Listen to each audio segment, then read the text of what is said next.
Krzysztof Kieślowski was a Polish filmmaker whose work from 1980 to 1994 remains one of the best depictions of the fall of communism in Eastern Europe. Its greatness lies in how it sees the transition from communism to capitalism, not as a march of progress, not as a great victory, but something far stranger and more universal. Kieślowski saw European liberty as one world, and Eastern communism as another. One is a world of violent repression, yet graceful living.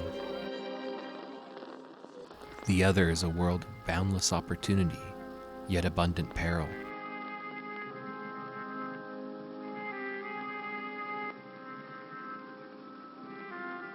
Kieślowski was not overtly religious,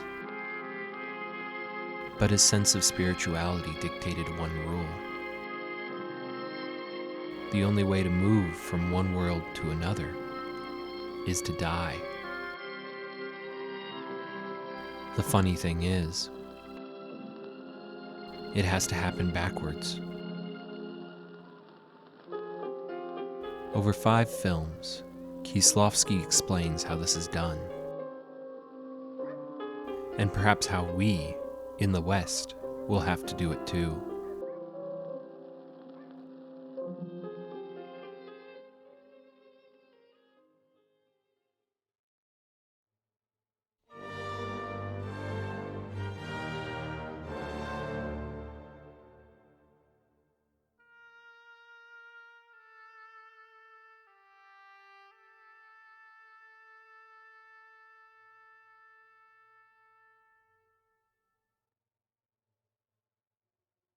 Kieślowski began making documentaries after he graduated from the National Film School in Łódź. The censorship he encountered convinced him that fiction would be a better tool for depicting the truth. Solidarity, the counter-communist workers' movement, could also be seen as important to Kieślowski's defection to narrative film. The martial law that came after would lay the groundwork for his film No End. The man you see is Antek, and he has just died. His death is one of 2 that bracket No End, and perhaps the most consequential. He leaves behind a wife, Ursula, a son, and the pending defense case of a political dissident. The men who Ursula tasked with the case are a soon-to-retire lawyer, pragmatic and orthodox, and his assistant, a young lawyer who sees the opportunity to make a political statement. No End depicts both the living and the dead as trapped in communism. How could it be seen any other way? Only in its finale, with the death of Ursula, do her and Antek walk off into a verdant field, away from the camera, away from us, away from life under communism. At this juncture, Kieślowski saw death as an end in of itself, and not a portal one must pass through. In A Short Film About Killing, it was depicted as a distinct failure of individual and institutional morality. At this juncture, life stops at death.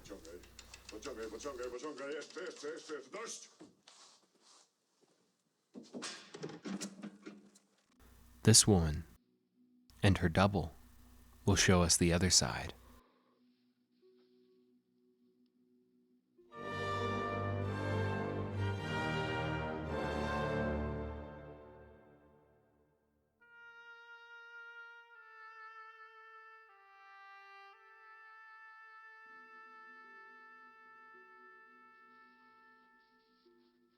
The Double Life of Veronique premiered in 1991, 9 months after the fall of communism in Poland.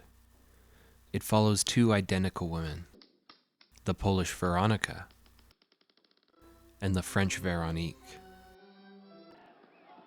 Veronika sees Veronique from afar, only once, and dies at a performance shortly after. But it is here that Veronique is born. But this is not a simple case of parallel lives. In fact, their lives are inverted. As possibilities open up for the people of Poland, they open up for Veronica. She begins pursuing a career as a soprano, leaving behind her boyfriend for the metropolitan Krakow. It is here that her string is cut, amidst the achievement of a lifelong dream. Veronique has no such dreams. She is a school teacher, seeking love in a Paris that is frustratingly oblique about it. She wonders, stumbles, and settles, haunted by a grief for a life she never had. C'est moi ça? But what is Veronique to Veronica? Her puppeteer boyfriend suggests an answer. Pourquoi? Pourquoi deux? Parce que dans le spectacle, j'ai touche beaucoup. Elle s'habille. Kieślowski could never resist saying the quiet part out loud. Veronique is the version of Veronica adapted to freedom, a new creature easing backwards into a strange reality. It also marks Kieślowski's transition from working in Poland to primarily working in France, his own reverse death. In a way, he shows this journey in three colors blue.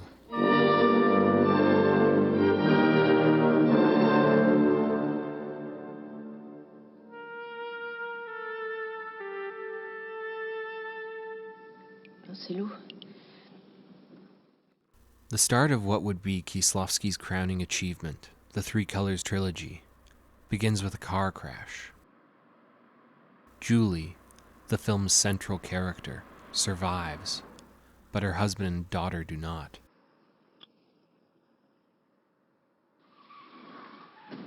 This is not her death, however.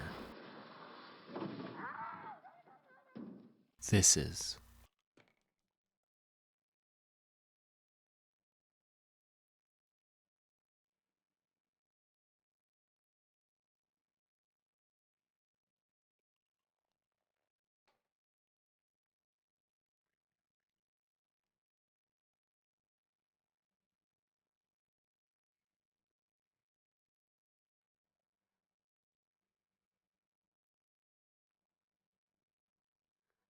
I decided to show the entire moment of her attempted suicide, but I questioned whether I would show it at all.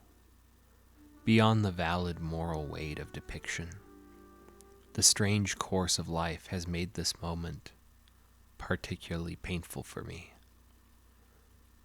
But it is also powerful.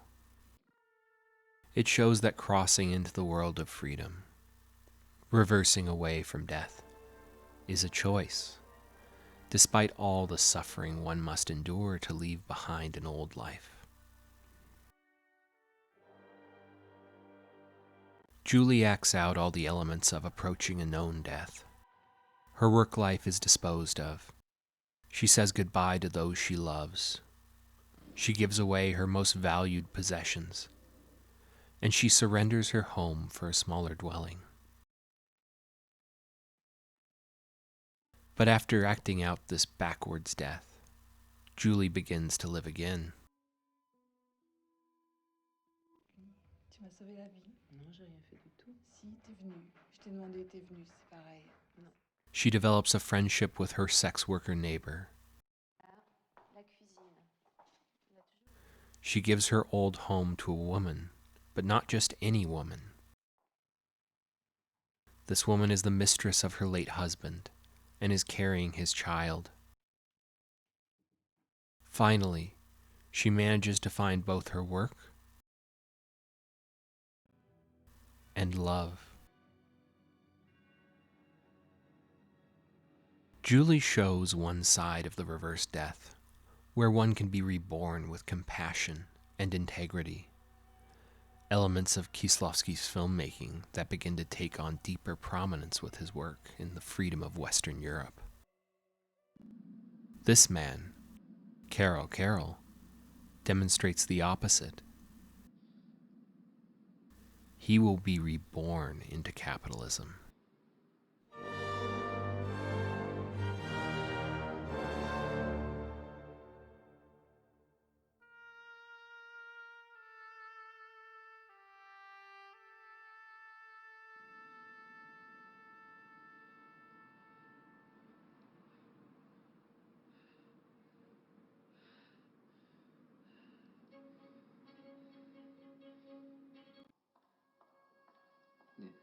No. Three Colors White is ostensibly about one man's recovery from a love spurned. But it's really a story about death and what comes after.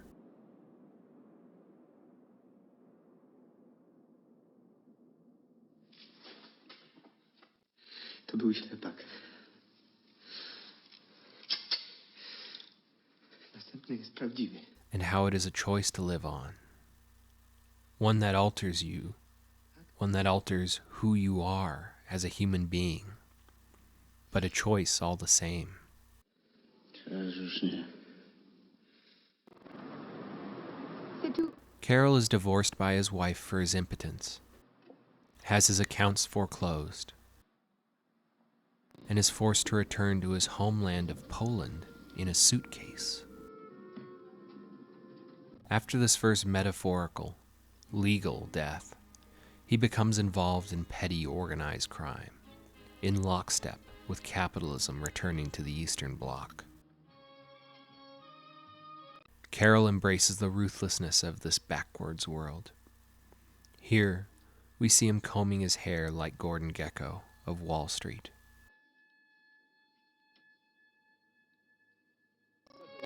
To wróciło z reklamacji.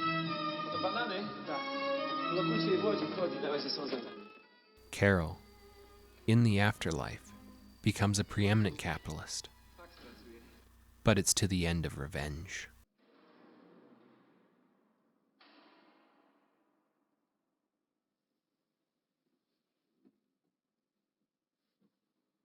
The ending of this film is perhaps Kieślowski's most opaque, but with reason. I record this in the midst of an American election that is both extremely important and bound to change little. But I talk about these films in the hope of enlightening our own choices as we come to a change of worlds. To Kieślowski, a person is iterative, each iteration different from the previous one, each informed by the world around them, which is also changing. Carol, Julie, Veronica, and Ursula were all iterations that could not survive in their newly given world. It takes death to find a new iteration more suited to a new world, a process so strange that few actually complete the journey. I sense that the United States will become a new world too, with new rules and new challenges. It takes bravery to die as a person, as a people. It takes something else to live again as someone new. Something Carol only understands in these last few moments. Hopefully, it'll be different for us.